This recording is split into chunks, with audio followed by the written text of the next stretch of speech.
Don't forget, you can reach the latest episode of Potomac Watch anytime. Just ask your smart speaker, play the Opinion Potomac Watch podcast. From the opinion pages of the Wall Street Journal, this is Potomac Watch. Welcome back. Let's turn to the sentencing of Sam Bankman-Fried, the crypto king founder of the FTX crypto exchange, who was sentenced this week to 25 years in prison.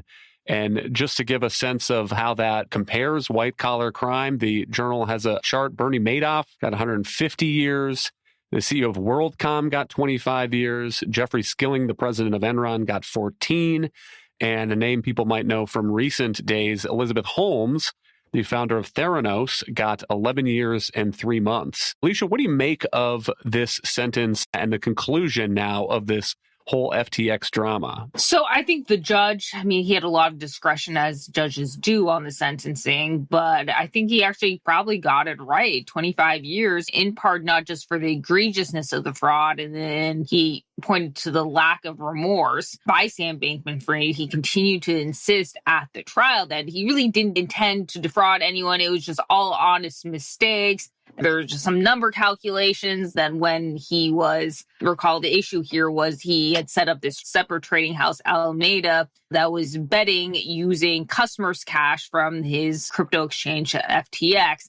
And he was continuously funneling money to his Alameda trading house, but also using the FTX customers' deposits on the exchange to buy real estate in the Bahamas, to donate to mostly left-leaning political groups, and essentially to expand his FTX empire and to make risky bets that he figured would pay off, right? He didn't think he would get caught was the problem. And then all of this started unraveling when you had the Binance CEO, which was another exchange, raise some questions about FTX and how it was doing its own accounting. And people started selling off and pulling out their deposits, and all of a sudden FTX couldn't redeem it. So it's essentially almost like a run on the bank. And he just built this kind of a house of cards, and all of a sudden it started collapsing. And then all of a sudden he got caught and realized he was embezzling. And then he's like, well, I didn't really do anything wrong. Well, no, sorry. The prosecutors clearly showed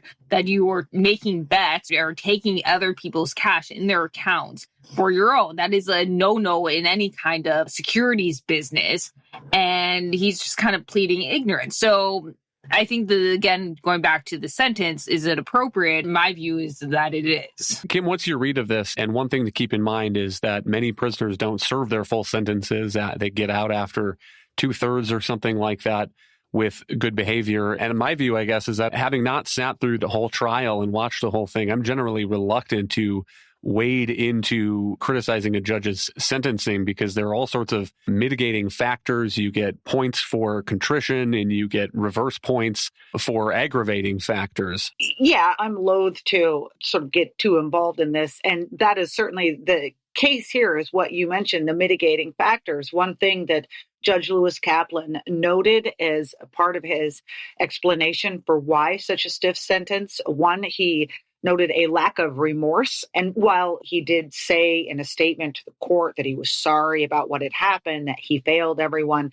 I think the judge was making reference to some of the events during the trial in which there was very much an attempt by his lawyers to suggest that this was less than it was and that he'd been doing all this because he wanted to improve the world. So there was the lack of remorse side, but also he noted the risk of future crimes. And that probably was a comment on what came to be not, as SBF's lawyers said, honest mistakes, but the very elaborate systems that he had devised to pull this off and to disguise what he had done, even from his fellow company members.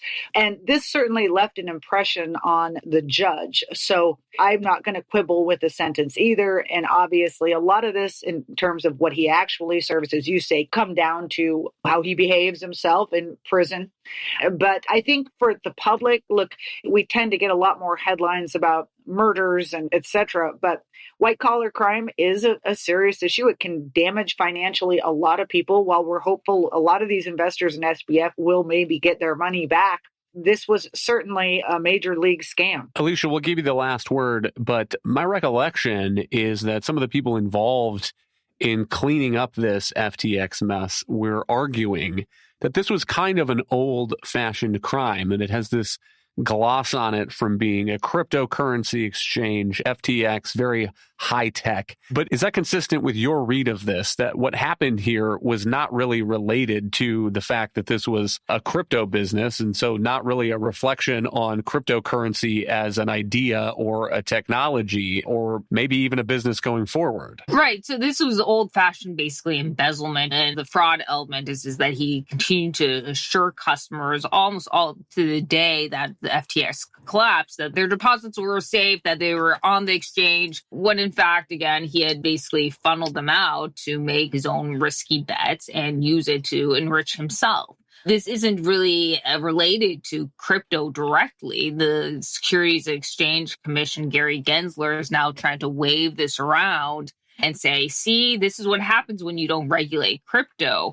But it's not clear that Gary Gensler needed any more powers to actually go after old-fashioned securities fraud or raise questions and investigate what was going on. In fact, they had already been investigating some other crypto exchanges, Coinbase, and cryptocurrency purveyors. So it's not really clear when there's old-fashioned fraud going on or embezzlement, the government or DOJ can step in. Thank you, Alicia and Kim. Thank you all for listening. You can email us at pwpodcast@wsj.com. If you like the show, please hit that subscribe button, and we'll be back next week with another edition of Potomac Watch.